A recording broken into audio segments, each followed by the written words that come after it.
د چا چې هم کاروبار نه وي د میاشت په شروع کې دی دا وظیفه هم په دې طریقې سره وکړي کومه طریقه چې درته ښیم انشاءالله چې الله به ورته زر تر زره د عزت والا کاروبار ورکړي.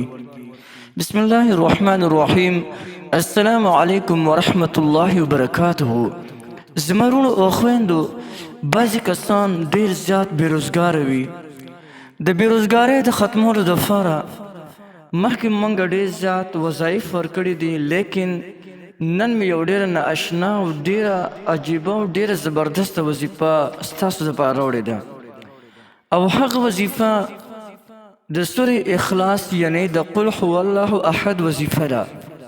که یو انسان د بېروزګارۍ نه ډېر سخت تنګ راغلی، بیا خصوصا په دې مشکل وخت کې چې یو انسان بېروزګاره شي او ورته بیماری هم ډېرې زیاتې راشي، نو انسان د ډېر سختو مشکلاتو سره مخامخ وي.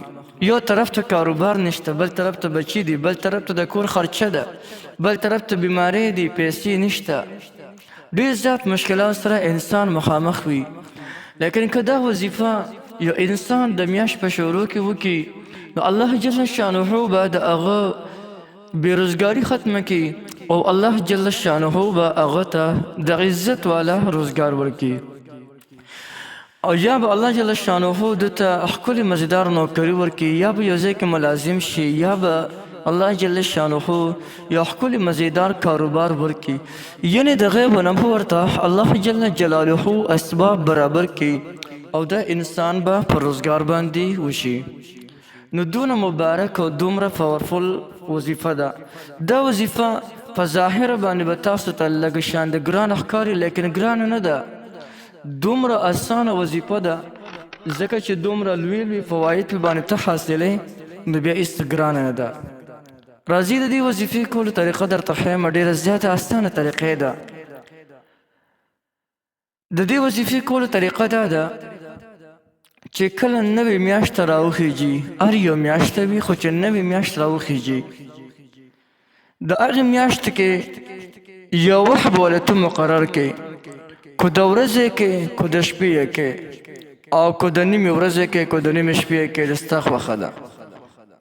لیکن یو ورځ ولې مقرر کړه چې روزانې بیا په همغه وخت کې دا وظیفه کې د ټولو اول به 100 کرته درود شریف ووایې، 100 کرته، او د هغې نه پس به 1000 کرته قل هو الله احد تر د آخره پورې، یعنی سورې اخلاص دا به 1000 کرته ووایې، لیکن د هر کره سرې به بسم الله الرحمن الرحیم وایې.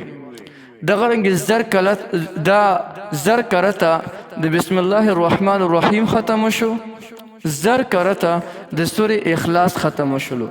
نو د سورې اخلاص او د بسم الله الرحمن الرحیم دا ختم تا په یو وخت کې 2000 کرته وکړلو. یعنی چې کلم ته وې مثلا داسې دی وي بسم الله الرحمن الرحیم قل هو الله احد الله الصمد لم یلد ولم یولد ولم یکن له کفوا احد، بیا به شروع کې بسم الله الرحمن الرحیم قل هو الله احد. دغه رنګې چې کله ختم کړه بیا د بسم الله نه شروع کړه، بیا ختم کړه بیا د بسم الله نه شروع کړه.